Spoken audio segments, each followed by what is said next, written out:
요한복음 19장 26절, 27절 말씀입니다.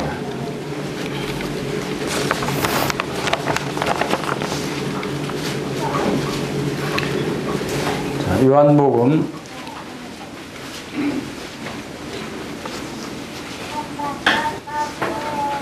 19장 25절부터 27절까지 다 같이 읽겠습니다. 시작. 예수의 십자가 곁에는 그 어머니와 이모와 글로바의 아내 마리아와 막달라 마리아가 섰는지라. 예수께서 자기의 어머니와 사랑하시는 제자가 곁에 서 있는 것을 보시고 자기의 어머니께 말씀하시되 여자여 보소서 아들이니이다 하시고 또 제자들에게 이르시되 보라 내 어머니라 하신대 그때부터 그 제자가 자기 집에 모시니라. 이 말씀은 예수님 십자가상에서 하신 세 번째 말씀입니다. 십자가상에서 예수님이 7 말씀을 하셨다고 우리가 성경에 기록되어 있는 것을 보았습니다. 그 중에 첫 번째, 두 번째 말씀을 지난번에 함께 상고해 봤고 오늘은 이 세 번째 말씀을 상고해 보겠습니다. 자, 첫 번째 말씀은 뭐였죠? 첫 번째 말씀은 여러분들이 이 십자가상에서 주님이 7마디 말씀을 하신 것을 기억해 두면 좋습니다. 왜냐하면 우리 사람이 죽기 전에 임종 전에 하는 말이 굉장히 중요한 의미를 담고 있죠. 평생에 했던 말보다 가장 의미 있고 중요하고 꼭 남겨야 할 말을 언제 하는가 하면 임종 전에 합니다. 그리고 임종 전에 하는 그 말은 그 말을 할 상황은 몸이 곧 죽어가는 상태이기 때문에 얼마나 힘들겠어요? 얼마나 고통스럽겠어요? 그 고통스럽고 힘들고 하는 그 상태에서도 전신을 다해서 한마디 한마디 말씀하는 것이 임종전의 말씀이에요. 그래서 사람들은 그것을 유언이라고 그러죠. 그래서 유언을 들은 사람들은 그것을 굉장히 중요하게 그 자손들은 유언을 받듭니다. 예수님이 십자가의 상에서 7마디 말씀하신 것은 그냥 여유 있게 하신 말씀이 아니죠. 어떤 사람의 임종 전에 하신 말씀보다 더 고통스러운 상황, 더 심각한 상황, 한마디 말도 할 수 없는 그러한 상황일진데 주님은 그 가운데서 말씀하신 거예요. 그럼 그 말씀이 얼마나 중요한 말씀인가 우리가 생각해 볼 수 있겠죠. 그 첫 번째 말씀이 누가복음 23장 34절에서 아버지여 저들의 죄를 용서해 주십시오.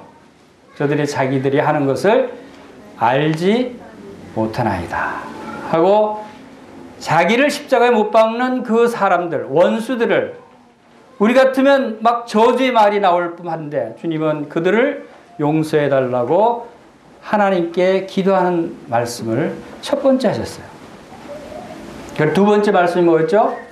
누가복음 23장 43절에서 그 옆에 있는 강도에게 내가 진실로 내게 이르노니 내가 오늘 나와 함께 낙원에 있으리라. 이게 얼마나 놀라운 말씀이에요. 이것은 예수님이 바로 구원의 주고 예수님이 바로 하늘나라의 주권을 가지신 왕이신 것을 나타내는 것이고 바로 하늘나라로 사람을 구원시키실 수 있는 놀라운 능력을 가지신 분이시다 하는 것을 이 두 번째 말씀에서 우리가 알 수가 있죠. 그리고 이 세 번째 말씀이 누가복음 19장 26절 27절 말씀대로 그 모친 어머니 마리아에게 여자여 보소서 아들이니이다 하고 또 그 사랑하는 제자는 누구였냐면 아마 요한이었을 것이다. 사랑하는 제자라고 이야기하는 그 제자는 요한이었을 것이다. 요한에게 보라 내 어머니다 하고 어머니를 제자에게 제자를 어머니에게 맡기는 그런 말씀을 하십니다. 그 다음에 네 번째 말씀은 뭐라고 그랬죠? 마태복음 27장 46절에서 엘리 엘리 라마 사막다니 나의 하나님 나의 하나님 어찌하여 나를 버리셨나이까 하는 그 고통의 저주의 절규를 외치시는 그것이 네 번째 말씀이었어요. 그리고 다섯 번째 말씀은 다시 요한복음 19장으로 돌아와서 19장 28절에서 내가 목마르다 라고 하는 고통의 외침을 말씀하십니다.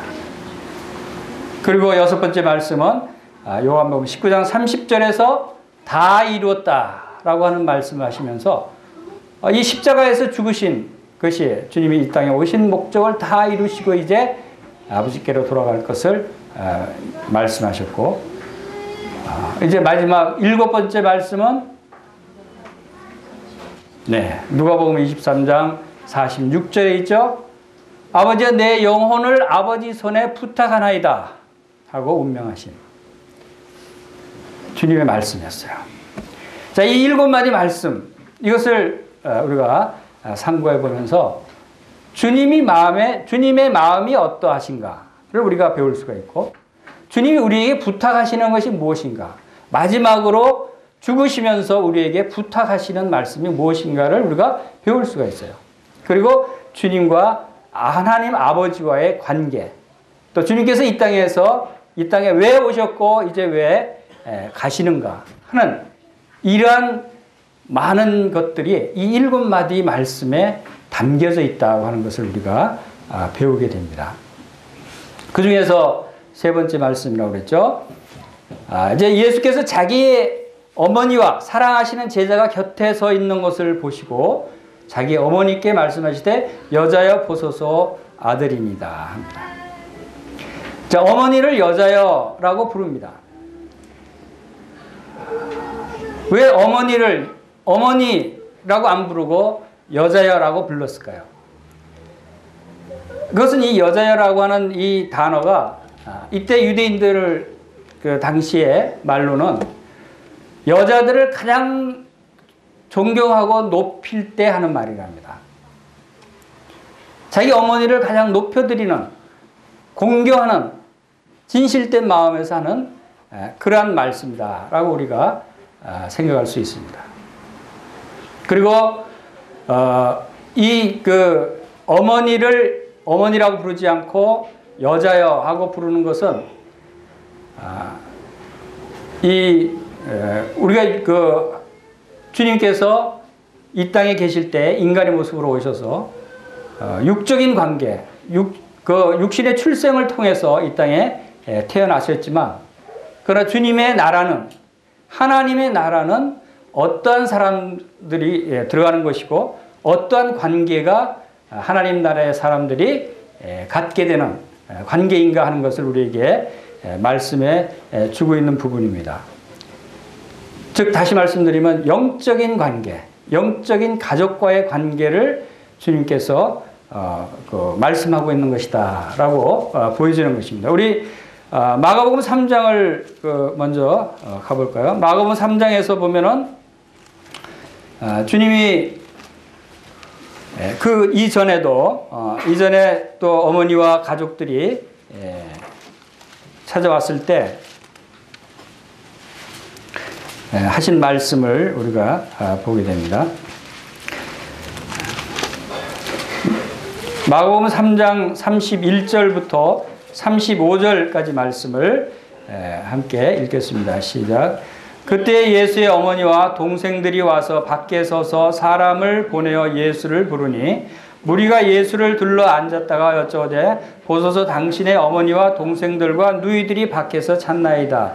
대답하시되 누가 내 어머니며 동생들이냐 하시고 둘러 앉은 자들을 보시며 이르시되 내 어머니와 내 동생들을 보라.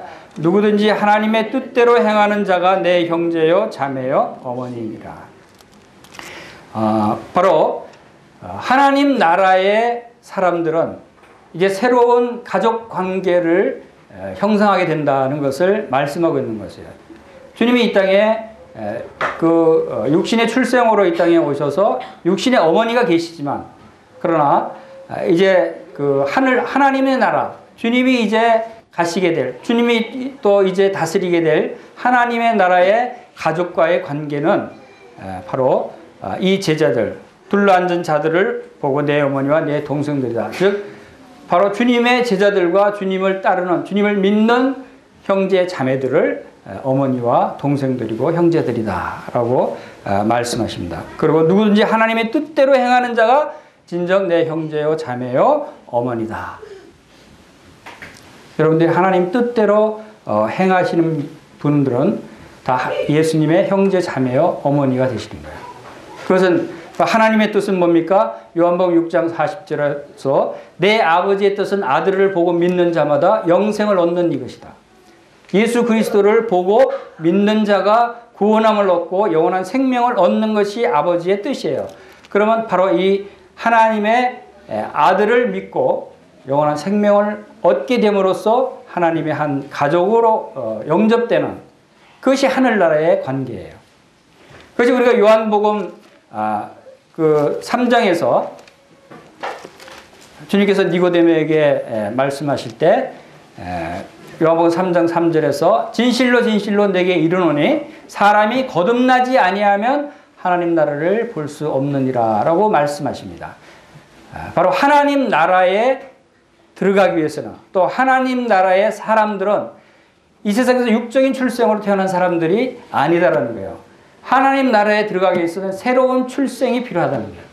새로 태어나야 된다는 거예요. 그것이 어떻게 태어나야 되는가에 대해서 이제 말씀을 하시는데, 니고데모는 그것을 처음에 이해하지 못했어요. 아니, 사람이 늙어서 다시 엄마 뱃속에 들어가야 되는 겁니까? 그렇죠?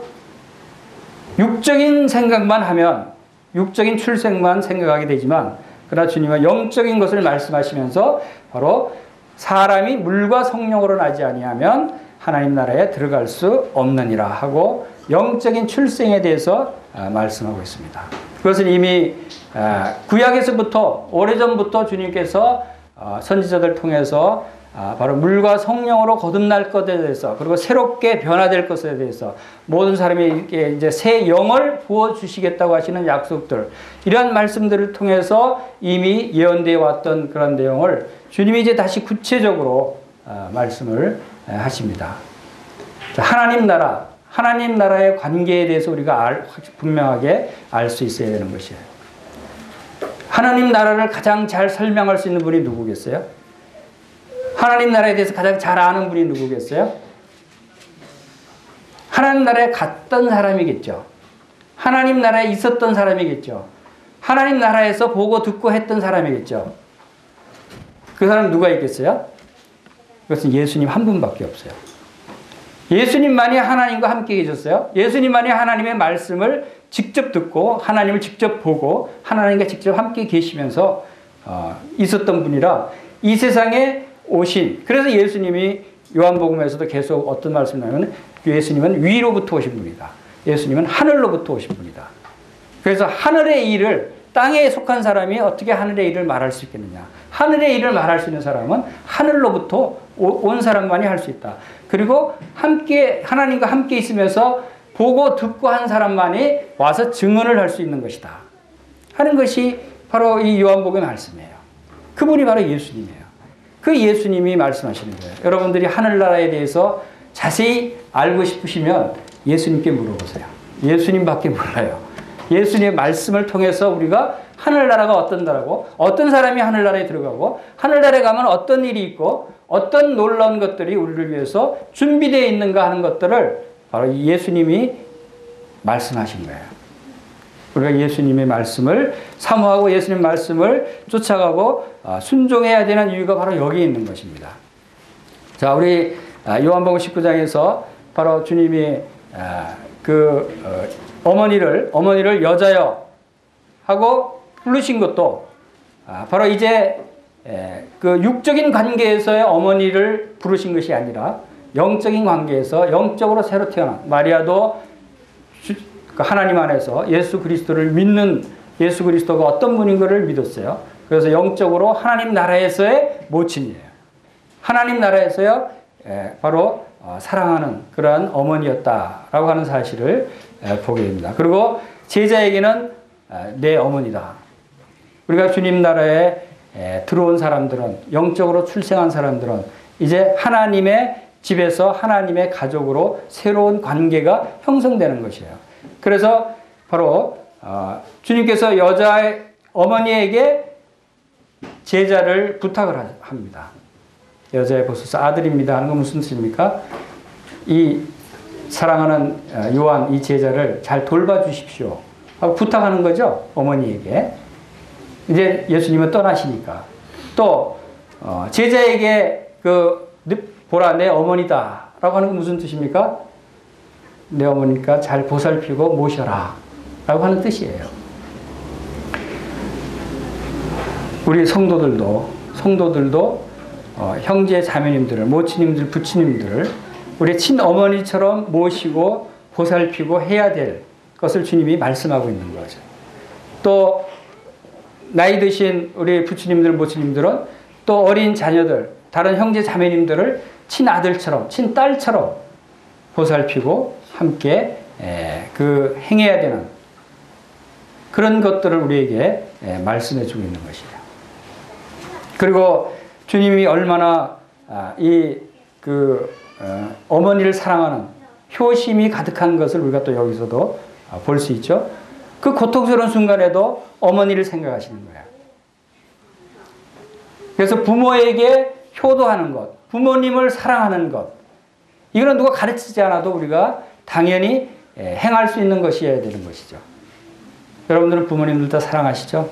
부모님들 다 공경하시죠? 부모님들 잘 모시죠? 부모님들을 위해서 여러분들이 극진히 섬겨야 되는 것을 주님이 몸소 나타내신 거예요. 우리 골로새서 3장 20절 말씀 한 군데 찾아보겠습니다. 골로새서 3장 20절 말씀입니다.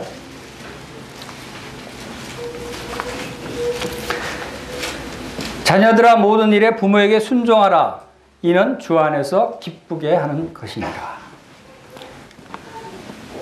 자녀들은 부모에게 순종하고, 또 잠언 23장 25절에서는 내 부모를 즐겁게 하며 너를 낳은 어미를 기쁘게 하라.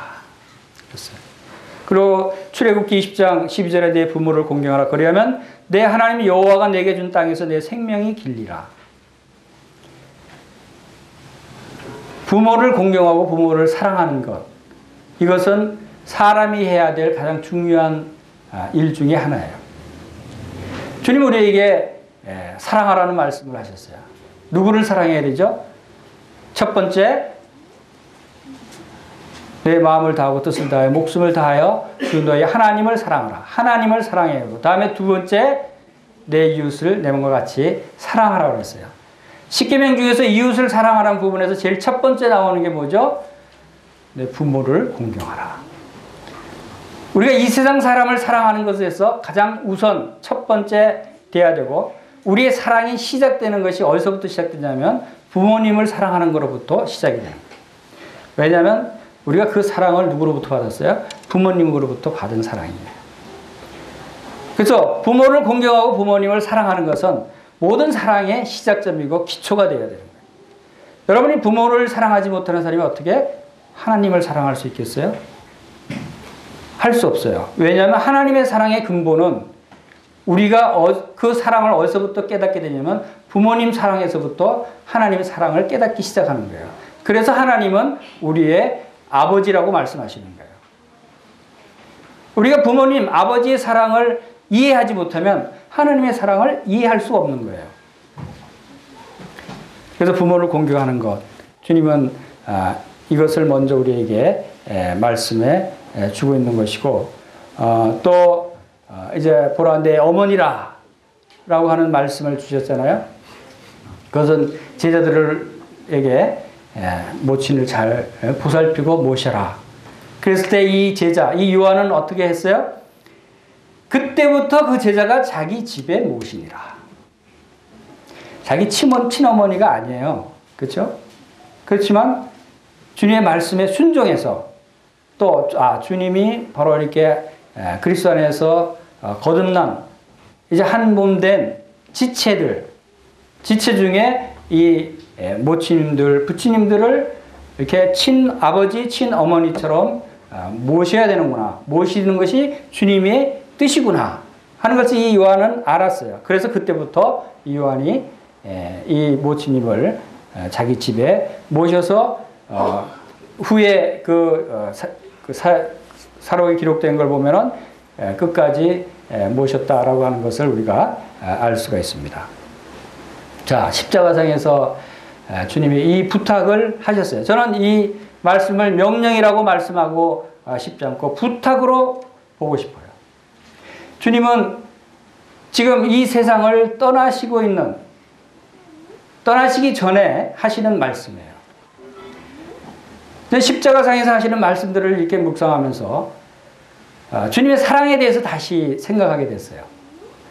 우리가 하나님의 사랑, 주님의 사랑 하면은 십자가에서 그 목숨을 내어주시기까지 나의 죄를 용서하신 그 하나님의 사랑을 먼저 생각하게 되죠. 그것이 답니까? 하나님의 사랑은 그것이 가장 크게 부각된 절정에 이르는 사랑인 것은 맞아요. 그러나 하나님의 사랑은 모든 삶 속에서 세밀하게 자세히 아주 자상하게 나타나고 있다고 하는 사실을 우리가 알아야 돼요. 십자가에 죽으신 사랑이 다가 아니고 범사에 그를 인정하라는 말씀처럼 하나님의 사랑은 범사에 우리를 사랑하시는 그 하나님의 작은 사랑들까지도 우리가 느낄 수 있어야 되는 거예요. 주님이 이 땅에서 이제 하늘나라로 다시 떠나십니다. 주님은 그것을 이제 생각해 보세요. 요한복음 상고하면서 주님은 하늘에 계셨던 분이고 하늘에 계셨던 분이 이 땅에 내려오셨어요. 그리고 이 땅에 내려오셨다가 이제 다시 떠나시는 모습이에요. 그렇죠? 떠나셨는데 떠나셨다가 다시 오실 것을 말씀하시고 다시 오셔서 다시 또 하늘로 우리를 데리고 가신다고 말씀하셨어요. 자, 이것을 우리가 생각하면서 주님이 떠나시면서 그동안 제자들에게 부탁하신 말씀들이 있었어요. 주님이 이 땅에 제자들과 함께 주님을 따르는 무리들과 함께 계셨는데 주님이 이제 이 땅을 떠나신다고 생각을 하니까 이 남아있는 제자들, 주님을 믿는 이 사람들이 어떻게 될까? 주님은 그것을 걱정하셨어요. 누가 그들을 돌볼 것인가? 이 세상은 누가 주관하고 있는 세상이냐면 사탄 마귀가 주관하고 있어요. 예수님까지도 억울하게 누명을 씌워서 십자가에 못 박게 하는 세상이에요. 이 세상에 이제 제자들, 이제 오늘날 성도들을 생각해 보세요. 성도들을 이제 이 땅에 두고 예수님이 떠나시는 거예요. 우리 요한복음 14장 말씀 보겠습니다.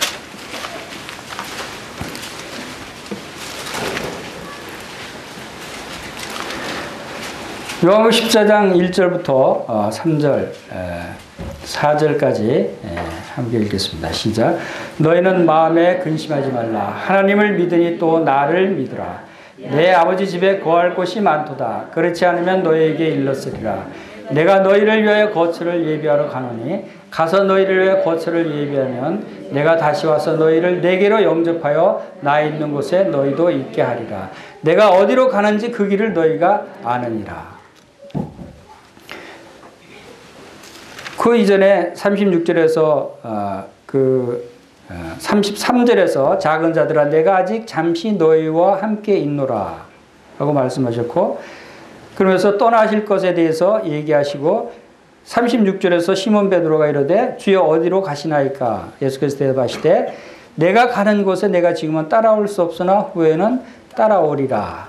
이제 예수님이 떠나실 것에 대해서 얘기하시니까 제자들이 어디로 가십니까? 아직도 제자들은 눈치를 못 챘어요. 알지 못했어요. 어디 가시는데요? 내가 가는 길을 너희가 아느니라 그랬어요. 그런데 우리가 모르겠는데요. 제자들은 이래요. 이게 얼마나 참 안쓰러워요. 주님 보실 때 내가 어디로 가는지 다 얘기했는데, 왜 가는지 다 얘기했는데 아직도 깨닫지 못하고 이렇게 우왕좌왕하고 이런 제자들을 두고 떠나야 하는 주님의 심정이 어떻겠어요?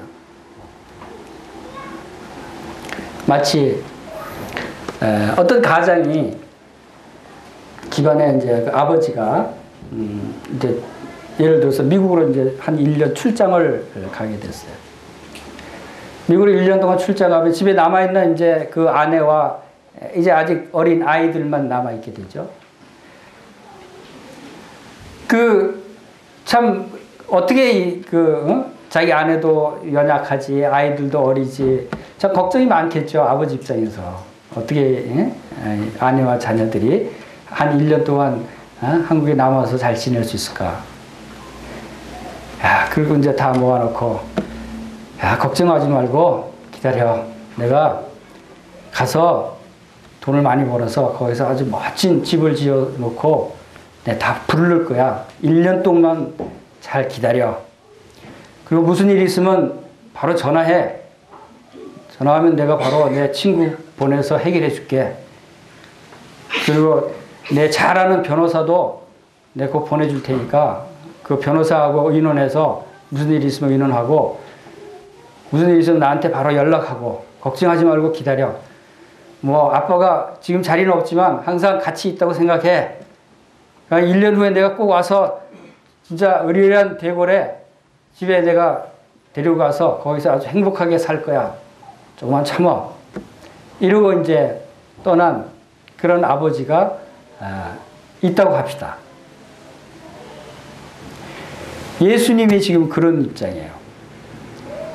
예수님이 지금 그 사랑하는 제자들, 모친, 어머니들 다 이 땅에 남겨두고 이제 하늘나라로 떠나시는 그 심정이에요. 근데 제자들이 어디로 가는지, 가면 우리 어떻게 하지? 근심하고 걱정하고 있는 거예요.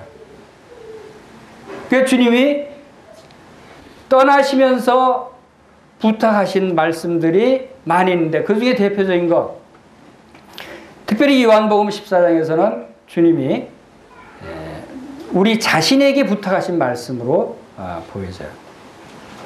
우리 자신에게, 주님이 떠나시면 남아있는 우리에게 부탁하신 말씀으로 본다면 우리 자신에게 부탁하신 말씀이고, 그 다음에 주님은 또 누구에게 부탁을 해 우리를 부탁했냐면 요한복음 17장에 가서는 우리를 하나님 아버지께 부탁하는 모습을 봅니다. 그리고 이제 요한복음 21장에 가서는 베드로에게 부탁합니다. 자, 주님은 이렇게 다양하게 모든 방법을 동원해서 이 땅에 남아있는 성도들을 지키시고 안전하게 보호하시기 위해서 많은 말씀들을 주시고 조치들을 취해 주셨어요. 그 조치가 뭐냐? 먼저 우리들에게, 이 땅에 남아있는 우리들에게 근심하지 말고 두려워하지 말라는 거예요. 너희 만에 근심하지 말라. 하나님을 믿으니 또 나를 믿어라. 내가 가서 너희를 위해서 멋진 맨션, 처소를 예비해서 준비되면 너희를 데리러 다시 오겠다. 그리고 너희들 데리고 거기 가서 영원토록 행복하게 살게 해주겠다. 걱정하지 말아라. 하나님을 믿으니 또 나를 믿어라. 라고 우리들 자신에게 안심하도록, 평강을 갖도록 우리에게 부탁하시는 말씀이에요. 그리고 14절에 내 이름으로 무엇이든지 내게 구하면 내가 행하리라 했습니다. 너 무슨 일 있으면 무조건 전화해. 내가 다 해결해 줄게 하는 말이죠. 하나님께, 여러분 무슨 일 있으면 하나님께 전화하십시오. 전화하라는 얘기예요. 무슨 일 있으면 하나님께 전화하라는 얘기예요. 그러면 하나님이 듣고 그래 걱정하지 마라. 다 조치해 주겠다는 거예요. 그리고 보혜사 성령을, 진리의 영을 보내시고 또 보혜사 성령을 보내시겠다고 26절에서 말씀하십니다. 보혜사, 이것은 도와주는, 그 미국으로 출장 가면서 그 변호사를 보내주겠다고 얘기한 그 아버지처럼 우리를 보호하시고 우리에게 도움을 주실 그런 성령님을 우리에게 보내주시겠다고 약속을 하신 거예요. 자, 이런 우리들 자신을 우선 안심시키는 조치를 주님이 떠나시기 전에 하셨죠. 여러분 주님의 말씀을 믿으시길 바랍니다. 그리고 요한도 누구에게 맡기셨냐면, 자, 이제 전지전능하신 하나님 아버지께 우리를 또 부탁하십니다. 우리의 안전을 위해서. 요한복음 17장 9절에 내가 그들을 위하여 비옵나니 내가 비옵는 것은 세상을 위함이 아니요 내게 주신 자들을 위함이니이다. 그들은 아버지의 것이로소이다. 주님이 요한복음 17장에서 장시간 기도하시는 것이 누구를 위해서 기도하시는가 하면 이 말씀대로 바로 제자들을 위해서, 이 땅에 남아있는 우리들을 위해서 기도하셨다는 거예요. 얼마나 고마우신 분이에요? 얼마나 자상하신 분이세요? 우리를 하나님께 부탁하시는 거예요. 그 기도 내용이 어떤 내용들입니까? 요한복음 17장 15절에서는 내가 비옵는 것은 그들을 세상에 데려가시기 위함이 아니요 다만 악에 빠지지 않게 보존하기 위함이라. 우리가 이 세상에, 악한 이 세상에 살고 있는 우리들을 악에 빠지지 않게 보존하기 위해서 하나님 아버지께 부탁하시고 있는 이 중보의 기도를 여러분들이 보시기 바랍니다. 그리고 17절에서는 그들을 진리로 거룩하게 하옵소서. 아버지의 말씀은 진리니이다. 바로 이 살아있는 진리의 말씀, 하나님의 말씀을 통해서 이 땅에 남아있는 우리들이 거룩하게 되기를, 거룩하게 하기를 하나님 아버지께 부탁하고 있는 거예요. 또 21절에서 보면은 아버지께서 내 안에 내가 아버지 안에 있는 것 같이 그들도 다 하나가 되어 우리 안에 있게 하사 세상으로 아버지께서 나를 보내신 것을 믿게 하옵소서. 우리가 바로 이 세상에서 다 하나로 연합되게 되기를, 하나가 되게 되기를, 하나님과 예수님이 하나일 뿐만 아니라 예수님과 우리가 하나일 뿐만 아니라 우리 성도들이 모두 다가 하나가 되기를 기도하시는, 하나가 되기를 바라시는 주님의 마음을 여기서 볼 수 있는 것이고, 그리고 또 24절에서 아버지가 내게 주신 자도 다 나 있는 곳에 나와 함께 있어 아버지께서 창세 전부터 나를 사랑하심으로 내게 주신 나의 영광을 그들로 보게 하시기를 원하나이다. 주님께서 누리셨던 그 놀라운 영광을 이제 우리도 보게 하시는, 우리도 그 영광 가운데 들어가게 하시는, 그것을 하나님 아버지께 부탁하시는 주님의 중보 기도가 바로 이 요한복음 17장이에요. 주님이 이렇게 우리를 사랑하셔요. 이렇게 자상하게 사랑하셔요. 이렇게 세세하게 사랑하시는 거예요. 우리가 근심하지 말게 하시고, 또 무슨 일이 있든지 우리에게 기도하게 하시고, 성령님을 보내주신다고 약속하시고, 또 하나님 아버지께 우리를 부탁하시고, 그리고 또 세 번째 누구에게 부탁하셨다고 그랬죠? 요한복음 21장 15절 말씀 보겠습니다.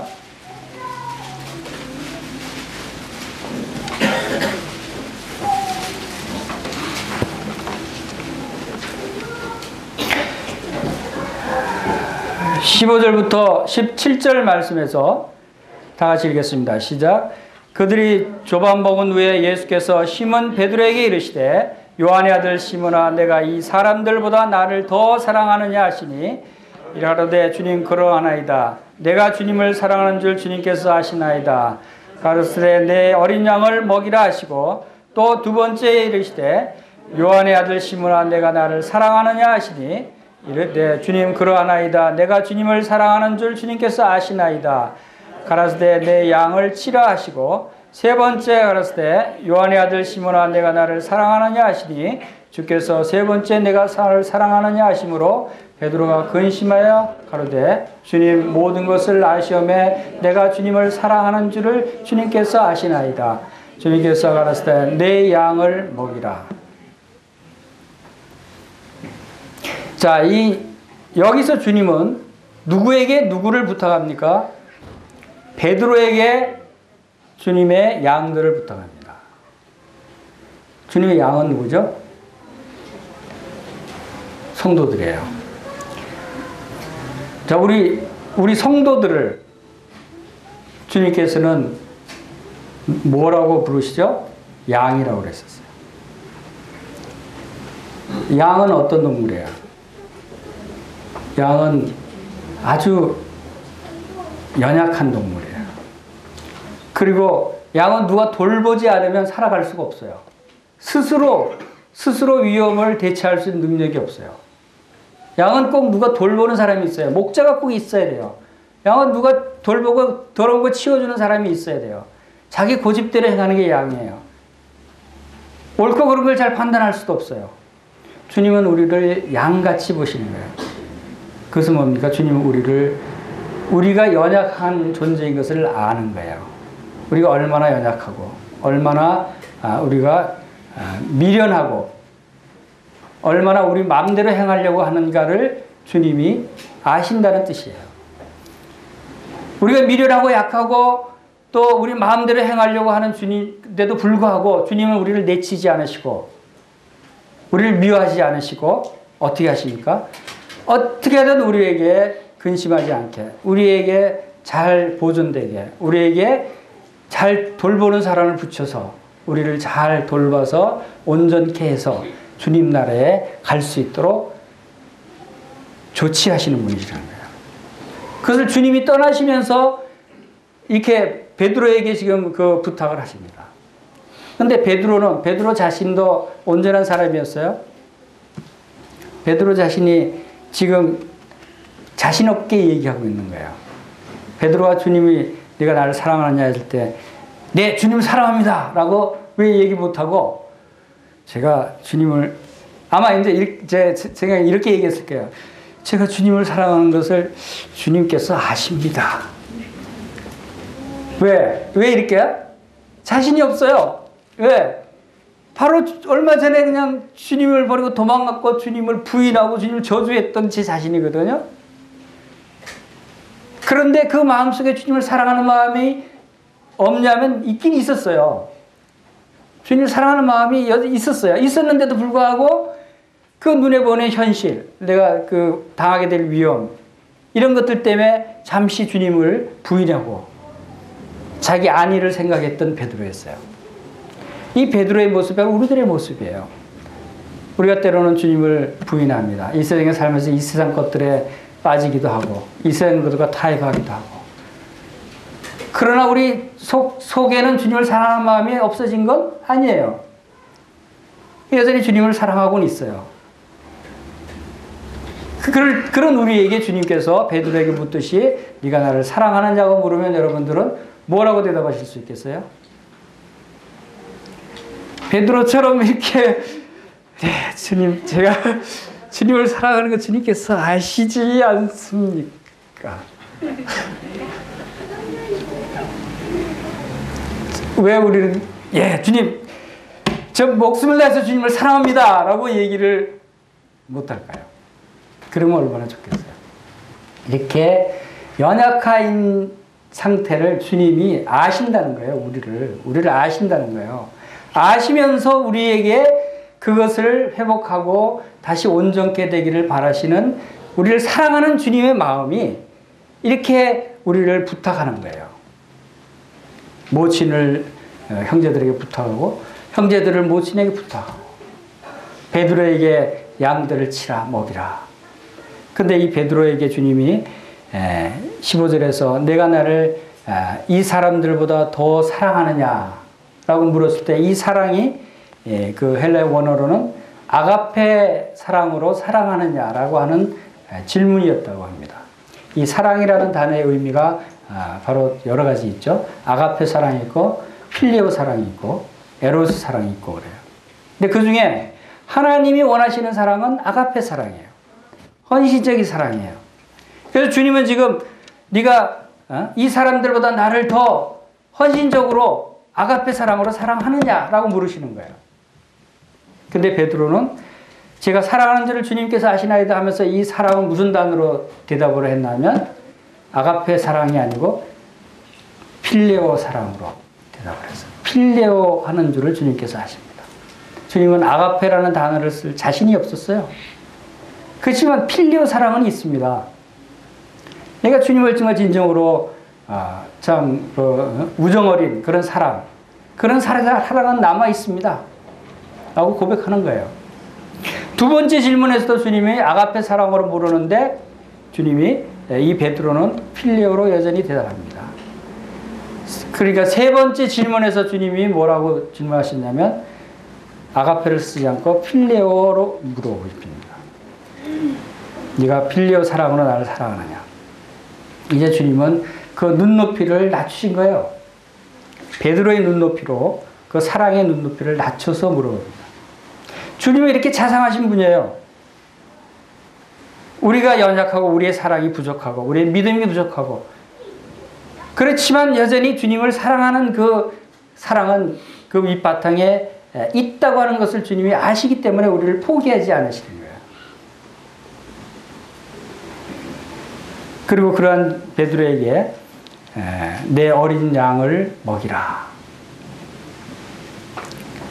어린 양을 먹이라 하는 것은 양을 먹인다고 하는 것은 양을 먹이라, 양을 치라. 양우리에 있는 그 양들을 목자가 양을 먹이고 치고 하는 것을 한번 생각해 보세요. 그 더러운 똥도 치워줘야 되죠. 씻겨줘야 되죠. 털도 때를 따라 깎아줘야 되죠. 또 이 풀 먹이기 위해서 시냇가로 또 인도도 해야 되죠. 물도 먹여야 되죠. 풀도 먹여야 되죠. 얼마나 수고가 많겠어요. 얼마나 힘들게 이 양을 먹여야 되겠어요. 주님은 이 베드로에게 하신 말씀을 우리들에게도 하시는 거예요. 우리들도 성도들을 서로 먹이고 보살피고 또 보호해주고 하라는 말씀을 우리들에게도 하십니다.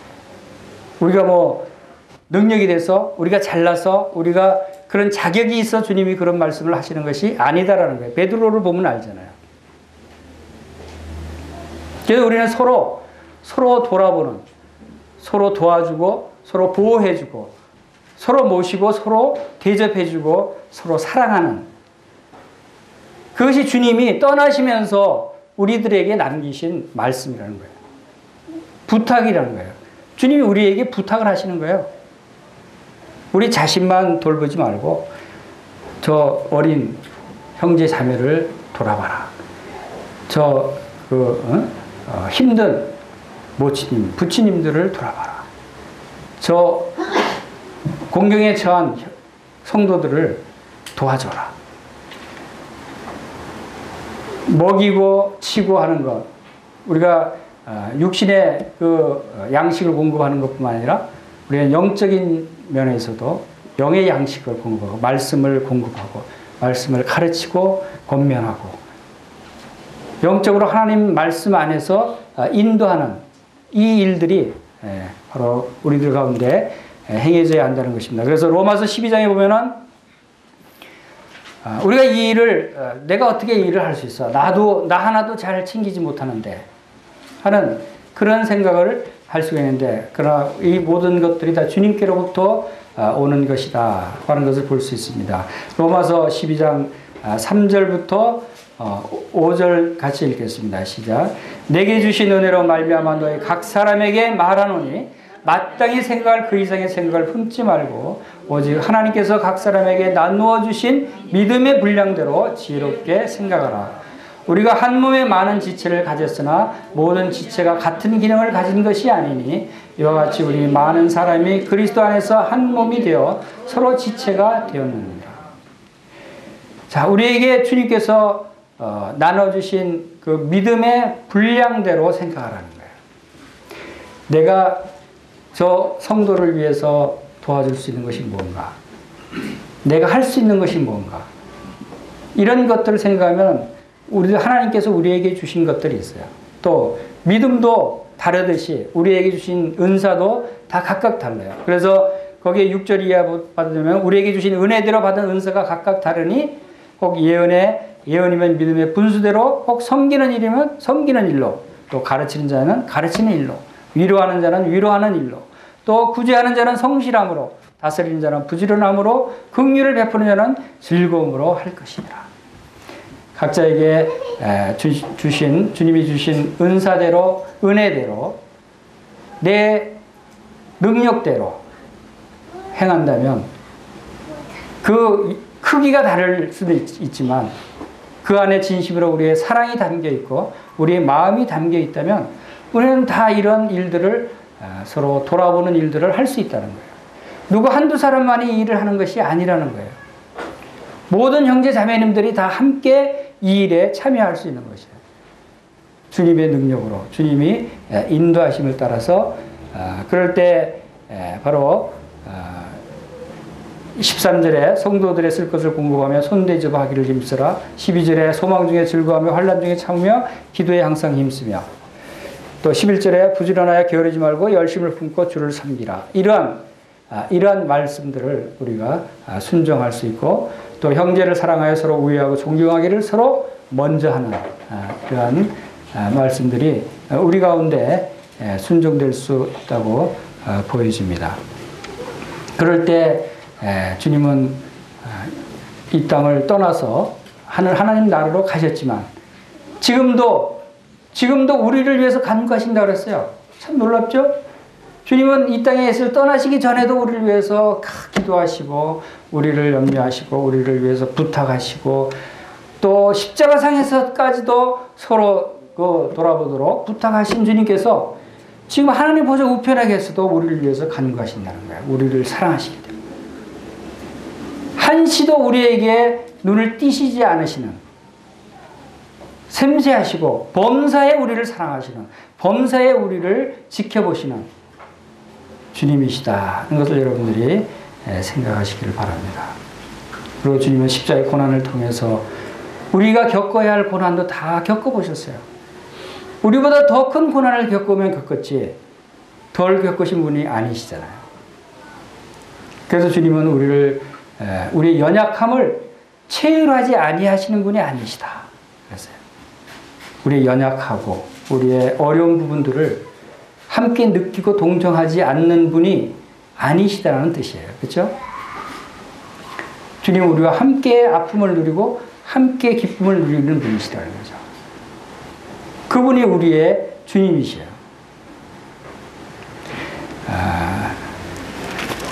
주님께서는 바로 지금도 우리와 함께 하시고 우리를 돌보시는 분이시다는 사실을 기억하시고, 주님의 이 참 지극한 오늘 요한복음 19장에서 세 번째 하신 말씀이 주님의 우리를 향한 지극한 사랑과 또 부모를, 어머니를 향한 사랑에 대해서 생각해 봤습니다. 이런 그 고대 소설, 그 청아담이라고 하는 고대 소설 중에서 한 사파 중에서 그런 얘기가 있대요. 그 효심이 지극한 아들이 있었는데 어머니를 아주 지극히 사랑하고 공경하고 모시는 그 착한 아들이 있었어요. 그 아들이 이제 그 산에 나무하러 갔어요. 산에 나무하러 가면은 하루 종일 걸리죠. 나무하러 가는데 그 사이에 친한 친구가, 몇 년 만에 친한 친구가 찾아왔는데 그 친구가 어디 갔어요? 친구 어디 갔어요? 그러니까 지금 산에 나무하러 갔는데 아마 해지기 전에는 올 거야. 그러니까 빨리 보고 싶은데요. 그 친구 좀 빨리 오게 할 수 없나요? 전화할 수 없나요? 옛날에 전화했었어요. 빨리 오고 싶다 그러니까 이 어머니가 그래? 하더니 부엌에 들어가더니 칼을 가지고 와서 자기 손을 확 비는 거예요. 아니 어머니 왜 손을 비십니까? 그랬더니 내가 고통을 느끼면 우리 아들이 빨리 와. 내가 고통을 느끼는 걸 아들이 같이 느낀다는 거예요. 그래서 내가 아프면 아들이 빨리 내려올 거야 하면서 칼로 자기 손을 막 비는 거예요.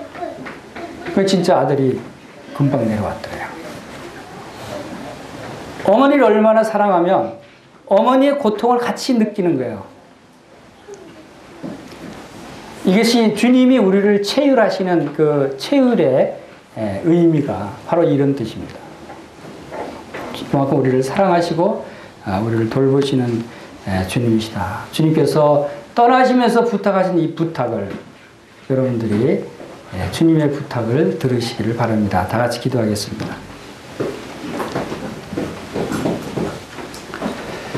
아버지 하나님, 저희들을 하나님 나라에 들어가기 합당한 자로 삼으시기 위해서 하늘의 보좌를 버리시고 이 땅에 오신 주님께서 참 저희들에게 주님을 통해서 거듭나게 하시고 참 주님을 믿음으로 하나님의 자녀들이 될 수 있도록 이 크신 은혜를 베푸신 것을 감사를 드립니다. 주님께서 십자가상에서 말씀하신 그 말씀들을 통해서 저희들 사랑하시는 주님의 사랑이 얼마나 크신 사랑인가, 또 얼마나 자상하시고 섬세하시고 범사에 저희들을 사랑하시는 주님의 사랑인가를 알게 하시니 감사를 드립니다. 이 땅에 계실 때 저희들을 사랑하셔서 부탁하셨던 주님께서 또 이 땅에서도 하나님 아버지께 저희들을 부탁하셨던 주님께서 지금도 하늘에서 저희들을 위해서 간구하시고 저희들을 돌보시고 저희들을 인도하시는 저희들의 목자가 되시는 주님이신 것을 이 시간 감사를 드립니다. 저희들이 주님의 부탁을 기억하게 하셔서 이제 서로를 돌아보게 하시고 서로를 사랑하게 하시고 또 서로를 또한 보호할 수 있도록 주님께서 인도해 주시기를 원합니다. 이 시간을 함께 하신 것을 감사를 드리며 우리 주 예수님의 귀하신 이름으로 감사하며 기도하옵나이다. 아멘.